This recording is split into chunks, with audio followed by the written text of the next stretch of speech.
government code na yan na 9723600, yan po yung nakalagay dito. Okay? Ito nga pala yung sulat ko. Ito na lang. Hindi ko pa ito na-mail. Okay. Ang sabi ko dito, alright. Okay. Ang sabi ko dito sa aking sulat, to Public Records Coordinator, yun nagsulat sa akin. Ito, nagre-request ako ng CPRA request letter because, sabi ko, because it is public interest. Sabi ko dito, pursuant to the California Code Records Act 792, okay? 792, ano ba yun? 9723600. Alright. 792.00. Sabi ko, I respectfully request to and copies of any records, reports, or investigative documents relating to the incident involving yung namatay. Sabi ko dito, who reportedly died on or around, di ba? Tapos i-attach ko to in Beverly Hilton, Beverly Hills. Sabi ko, allegedly under the influence of illegal substances. This incident has been widely discussed due to its alleged connection to the First Lady Satanas of the Republic of the Philippines. Ngayon, sinasabi natin dito sa sulat natin, this request is made in the public interest, sabi ko sa kanya, and not for any commercial purposes. The matter involves individuals with significant public roles, and the public has a right to know whether any official misconduct, drug pulburon-related criminal activity or obstruction of justice may have occurred. Okay? Mahaba pa yung sulat ko. Tapos, ang sinabi ko pa pala dito sa huli, sa dulo, if any portion of the record is exempt under the Government Code 7923600 or any other exemption, I request that any reasonably segregable portion of the record be provided, and that you justify the withholding of any part of the records by citing the specific exemptions applied. Ayan. So ngayon, ang ibig ko dito sabihin mga palangga, kasi itong government code na sinasabi nila, hindi pa nila ma-provide. During this time, hindi ko alam kung anong hawak ni Vice President Sara. During nung April 14, okay, at sumagot sila noong April 21, mga palangga, wala pa silang ma-provide because of that government code. Kasi nga, kung babasahin mo yung code na yan, ang pinaka-ano niyan ay under investigation pa. Dito naman sa Amerika, kapag under investigation naman talaga, hindi ka pa pwedeng bigyan ng record. But May na tayo ngayon, we're talking April 21 yung sagot sa akin. I don't know kung ano na yung ngayon, yung update. Pinapaliwanag ko lang sa inyo na once na matapos na ang investigation, alright, then pwede na sila magbigay o i-publish, di ba? Itong itong incidenting ito. Pero it's true na may namatay noong March 8, declared ang pagkamatay niya ng 12:05. Ngayon, mga kababayan, ang paliwanag ng mga bangag na sinasabi nilang fake news tayo, fake news Inday, diba? Ganun naman, wala naman silang pwedeng ibato kung di ang sabihin na fake news tayo. Okay. Diba, ang tagal natin pinag-usapan, nasa na si Lisa Tanas kasi according to our source, nagkaroon siya ng extended immunity, kaya hindi siya na kulong dito sa Amerika, pero na-hold siya for questioning.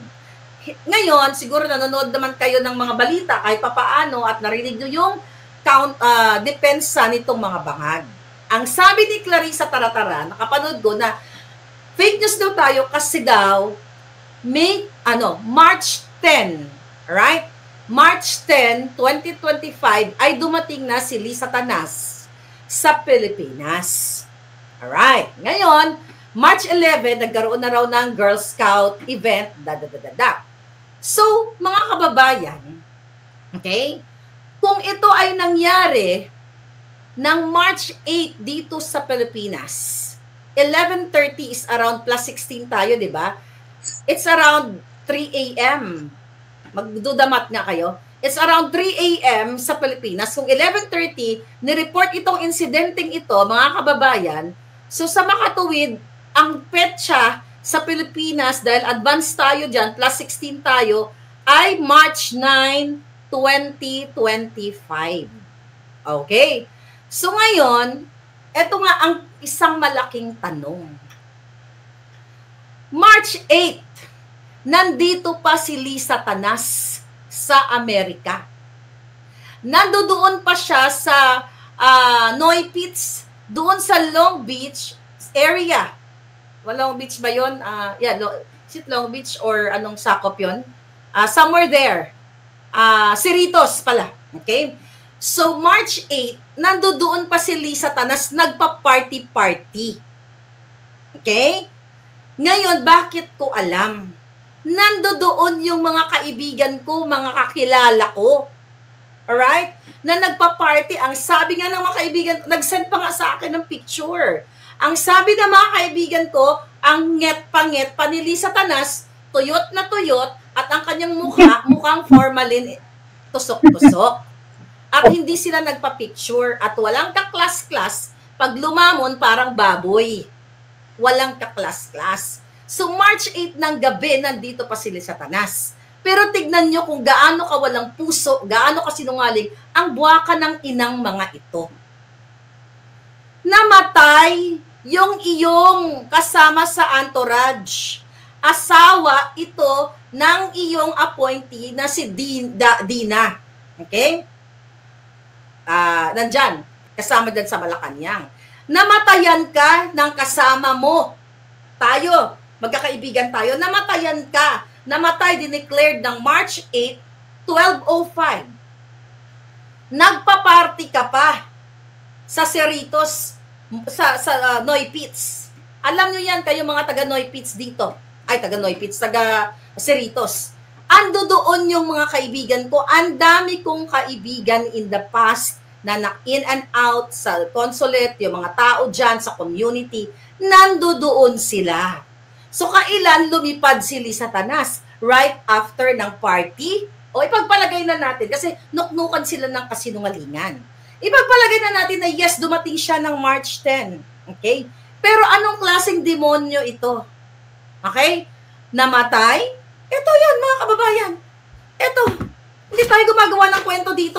Nakasalampak ang pangalan ko dito. Ayan, March 8 na pinakita na natin ito sa inyong date na ito. Ayan ang mga natin record. Anyway, mga lang. Okay. Namatayan ka ng kaibigan. Asawa ito ng appointee mo. Okay? Pagpalagyan na natin na ito ay ito ang bigyan na natin ng ng kadyotahan. O sige, umuwi ka, putang ina mo ka. 'Di ba? Bakit ka nagpa-party at ni isang announcement hanggang ngayon, ni isang condolence pagkikipagramay, wala kang ginawang buwakan ng ina ka. Wala kang pakialam dito kay Mr. Cupido dito sa taong ito. So, dun pa lang, kung ikaw ay nasa korte o ikaw ay nag-iimbestiga ng isang kaso, di ba? Abogado ka, mga abogado. Kahit hindi ka abogado, may namatay. Kadugo mo, kamag-anak mo, alas 12:05 ng tanghali. Tapos nakuha mo pang mag-party. Bakit siya nagpapakita ng party-party? Para pagtakpan itong namatay na kasama nila sa kanilang trip dahil allegedly our suspected pulboronic, yung pagkamatay. Kasi may mga nakarating tayo na informasyon sa atin na 7 hours pa sila tumawag ng ambulance or ng 911. Kaya, hindi nila siguro alam ang gagawin nila according to our source. And true enough, before ko to inulat sa inyo, wala pa akong papel na ganito. Nag-trust lang tayo dito sa mga kasama din nila sa loob. Sige nga, namatay ng alas 12:05 the same day. Tapos si Lisa Tanas na nagbitbit dito sa namatay na ito, nagparty siya. Ganito, kung nanonood kayo ng crime scene, nanonood kayo ng forensic, ganito ang mga manggugurgur. Pag may nagurgur sila kunyari ang gumurgur, i-cover up, ililibing yung ginurgur or whatever, tapos kunyari, let's say, member ng family, kunyari, pinatay niya yung, pinatay niya yung jowa niya, ganyan-ganyan, dahil by saltik, kunyari, sila, sige, takpan ko muna to, kasi yung mga anak niya, nandyan, magluto tayo, ganyan, mag-party tayo. Ganito mag-cover up ang mga kriminal. Ganito sila gumawa ng kwento. Kaya ang tanong natin sa mga jutang genimis na ito, di ba? Bakit hindi kayo hanggang ngayon nag-a-announce na isa sa mga entourage ninyo, mga jutang genimis kayo, hindi nyo sinasabi na may namatay sa Beverly Hills? Eto, paano nyo to ngayon? Wala namatay? Wala kayong Paano nyo ngayon yan? Okay? Paano nyo ngayon ika-counter to? Na nakalagay dito. Ayan. Paano nyo ika-counter yan? Okay. Yeah, sorry. Ayan, yan na lang. Patakita ko na to kanina eh. Okay? Paano nyo ngayon ika-counter yan na hawak ko ang dokumentong ito na yes indeed may namatay na kasama sa entourage ng Bangag-Bangag Administration ng alas 12:05 ng tanghali at sila ay tumawag ng 911 noong 11:30. Beverly Hills logo yan. Ayan mga kababayan. Isinalampak ko ang tunay kong pangalan dyan. Ayan, nakita nyo yan. Ayan ang pangalan ko. Hindi naman tayo nagkukubli. Okay. Paano nyo ngayon, to? Ay, hindi, sinungaling si Marlica, walang namatay. So, ano yung namatay, ipis? Yun ang big question. Sana Mainstream Media sabi, tamba mo nyo. Kaya ano mga buwaka ng inang yan. But, Now, pagbigyan na natin ang kasinungalingan, ano ngayon ang hawak na ebidensya ni Inday Sara? Hindi ko alam dahil, hindi naman kami BFF. So, ngayon, for sure, hindi lang yung nakuha kong information, nung una kong information na galing mismo sa loob nila, ay nakarating na rin ito kay Inday Sara. Diba? At ito mga kababayan, malinaw pa sa sikat ng araw na habang may may natsugi sila. Diba? Sana nga magsalita yung pamilya, no? Alam nyo, yung pamilya, I have nothing against with the family, kasi hindi naman, wala naman, I don't know, hindi ko naman alam kung may involvement ba sila sa mga whatever, pero wala naman, they're just a business person. I don't know kung anong eksena nila sa buhay. Pero sana magsalita po kayo. Bakit man lang, ito'y public interest. Kayo ay tinatingala din ng taong bayan dahil kayo ay negosyante at kayo ay kumikita ng pera sa Filipino consumers, right? Ang question ko sa inyo, yung pamilya, okay, baka nga hindi ko alam, baka nakipag-ugnayan na yan kay nakipag-ugnayan na yan kay Inday Sara, right? Bakit wala kayong statement na yung buwaka ng inang Lisa Tanas, binitbit yung mahal nyo sa buhay, tapos hindi natin alam, dahil hindi pa nga tapos yung investigation, di ba, kung sino ang nagpatira sa kanya, tumitira ba siya, kung ano man, kung yun ay, kasi suspected, allegedly pa lang hindi pa tapos. At bakit, kung ito ay natural death, hindi po ganito kahaba ang investigation. Kung natural death ito. Right? So ngayon, susulat tayo, mamaya pagkatapos kung magdadadada, boom, susulat na naman tayo para makakuha tayo ng latest report, mga kababayan. Pero hindi ito fake news. Kilala si Lisa Tanas na addictus benedictus. Hindi nga natin alam kung ano bang intention nila doon sa hindi natin alam kung ano talaga ang reason. Siya ba ay sinaksakan ng gamot? Intentionally ba ito? Or what? First time ba? Kasi, may mga lumabas na report according sa ating source, first time, dadadadada. So, we can only speculate kung ano yung real talaga na nangyari kasi nga ongoing pa yung investigation. Hindi pa ako makakuha ng final report kasi nga ongoing. Pero hindi natin titigilan to kasi public interest ito. At ang nasasangkot dito, ang First Lady Bangag. Okay? Di ba? Sina-challenge nga ni Cathy Binag yan. At, last year pa, sinasabi ni Cathy na si Lisa Tanas ay inalok siya ng pulburon para suminghot. Hindi nga nila ma-counter-counter yan. Andiyan dyan si Cathy Binag. Bakit hindi makasukasuhan si Cathy Binag? Kasi takot sila sa USB ni Cathy Binag. Bakit hindi makakaso-kaso si Lisa Tanas at si Bangag dito sa mga pinagsasabi ko sa California, ha? Kasi takot sila mailabas ko ang forensic result sa korte. Kaya ang kaya nilang gawin, panakot, pagtanim ng kaso dyan sa Pilipinas. Yan mga kababayan, ang kinasasakdala ninyong buhay dyan sa Pilipinas. Tama, si Inday Sara, na kapag may pag sila ay nasasadlak sa kumunoy, ang gagawin ng mga bangag, aatakihin, ayan, si Congressman Pulong Duterte na ang layo di hamak ng kanyang kalaban ngayon, di ba? Yung pagpapile-file ng kaso na yan, mga palangga. Actually, okay? Actually, itong may bagong, wait a minute. Alright? Asa na yung isang ano ko? Okay. Where is it? Okay, ito. Yung statement, meron kasi sinend sa atin, yung patungkol doon sa video, di ba? Yung Pulong video na, ayan ang atake nila kay Pulong Duterte, right? Ang atake nila kay Pulong Duterte na kesyo may binugbog, may ginato, may ganyan. Kasi nga gusto nilang matalo sa eleksyon. Kita niyo ang palangga yung Pulong Duterte nandun sa dahig. Kasama ang kanyang papa everyday na nagbibisita dito. So, ito written in Bisaya. May nag-forward sa akin. Ang sabi dito, Tagalogin ko na lang ang translation. Okay? Sabi niya, okay. Ang sabi dito, Pulong, bakit ka ang sabi daw ni Pulong, ang issue daw nung mga bugbugan blues na yon, ng video na yon, dahil yung tao doon na allegedly na inaamba ni Pulong ay Jugaw. Okay? Jugaw Lu. Ang sabi dito daw ni Pulong, bakit ka nagdala ng menor de edad para ibenta? Binababoy mo yung Davao. Yun yung konteksto. According to this post ng ating informante, yun daw po yung konteksto ng video na yon.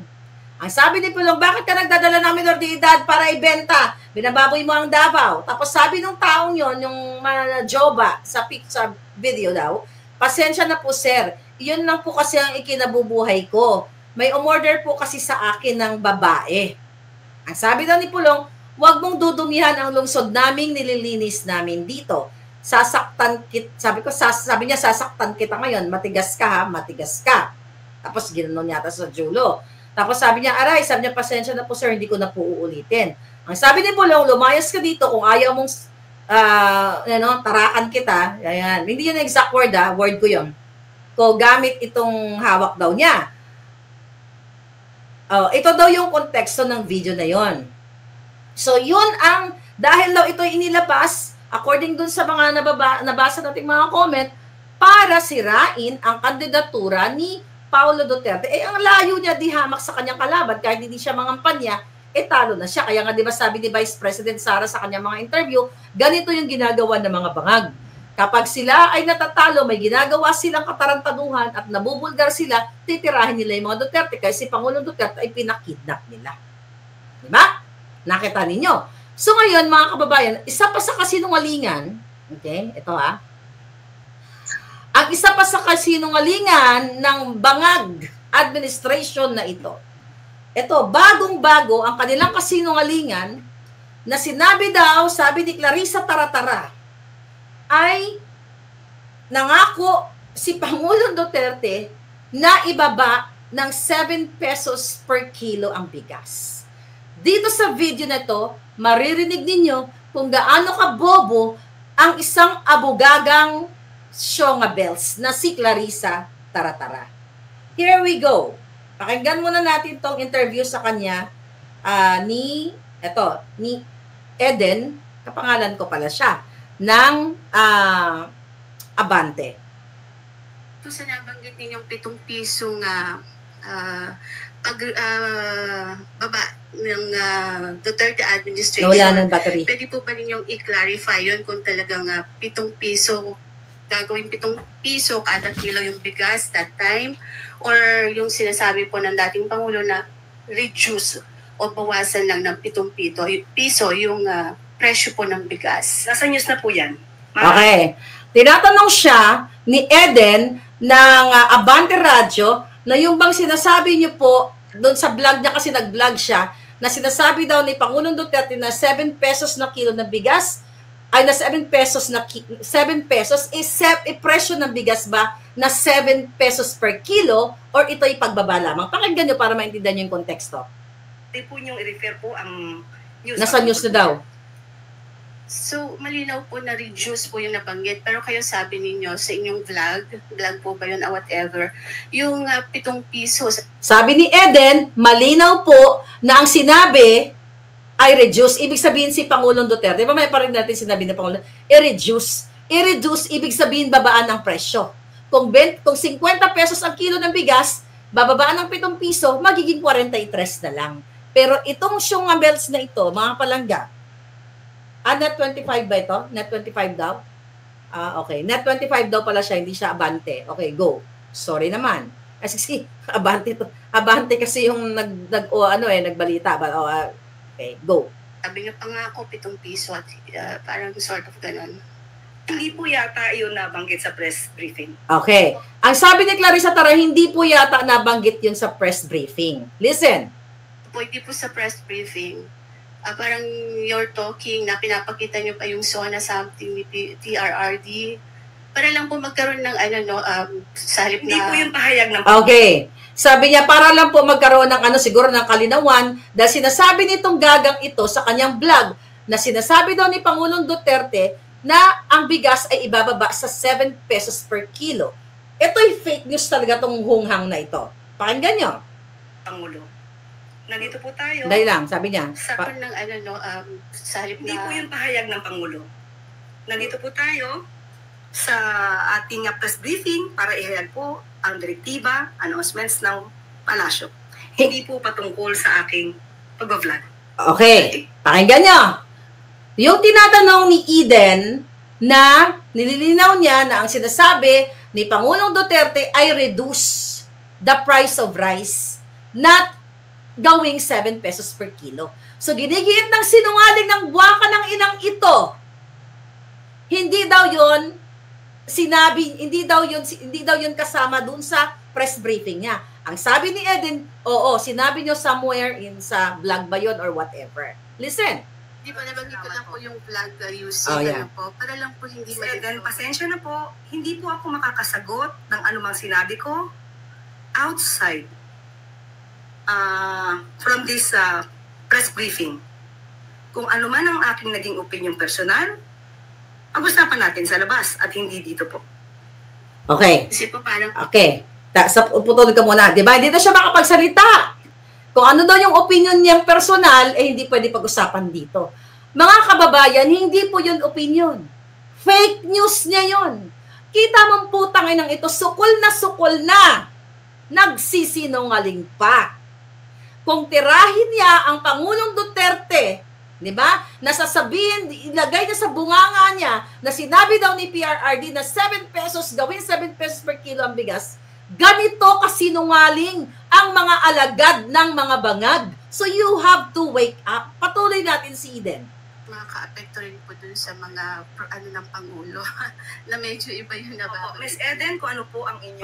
Ang sabi ni Eden, makaka-apekto sa Pangulo. Makaka-apekto talaga. Dahil pare-paro silang sinungaling ulitin natin. Kasi po parang makaka-apekto rin po dun sa mga ng Pangulo na medyo iba yung nababalit. Miss Eden, kung ano po ang inyong pakay patungkol po dito, inuulit ko po, ang aking pag-vlog ay wala pong kinalaman ang palasyo, ang Pangulo at ang gobyerno. Let's move. Okay. Narinig nyo? Inuulit daw niya na ang kanyang pagbablog ay walang kinalaman sa palasyo, sa gobyerno. Putang ina niyo, bakit niyo pinakikalaman yung mga vlog namin?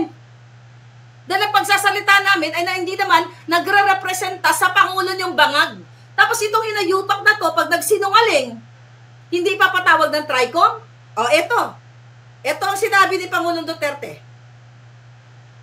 Ito yung vlog niya na itong si Taratara na nag-react siya sa sinabi ni Pangulong Duterte, yung SONA ni Pangulong Duterte. We need to switch from the current quota system in importing rice to a tariff system where rice can be imported more freely. This will give us additional resources for our farmers to reduce the price of rice by up to 7 pesos per kilo and lower inflation significantly. I ask Congress to prioritize this crucial reform, which I have certified as urgent today. Okay? Pesos. Oh. Ah. Kaya mo ginawa yung batas, rice litigation law to para yung gusto mong 7 pesos na kada kilo ay mangyari, 7 pesos per kilo rice then after. Okay? Yan, Yan, 2 years, 2 years, Bobo talaga. Nangako, 7 pesos per kilo na bigas, Because of the rice litigation law. Okay, tapos na yon. Tinranscribe ko, mga kababayan, ang sinabi ni Pangulong Duterte. Alright? Ang sabi niya, intindihin natin, word by word. Okay? We need to switch from the current quota system in importing rice to a tariff system where rice can be imported more freely. This will give us additional resources for our farmers. Reduce the price of rice by up to 7 pesos per kilo. Reduce the price of rice by up to 7 pesos per kilo. Hindi niya sinabi na ang bigas ay magiging 7 pesos per kilo. Bruha kang kabubububuhan kang hunghang ka na fake news ka, ikaw dapat ang kinakasuhan ng lahat ng kajotahan. Tapos ngayon, ang sasabihin nitong gagang ito, hindi pwedeng pag-usapan yung fake news niya kasi opinion niya, pero kami na mga anti-bangag at ang mga Duterte supporters like you and me, tinatarget ng NBI, tinatarget ng DOJ, dahil daw sa fake news, itong buwaka ng inang ito, harap-harapan. Sinasabi dito ni Pangulong Duterte, this will give us additional resources for our farmers, reduce the price of rice by up to 7 pesos per kilo. Reduce the price of rice up to 7 pesos per kilo. Bawasan ang presyo. Kung 50 pesos ang presyo ng bigas, sabi ni Pangulong Duterte, during that time, in 2018, gawin 43.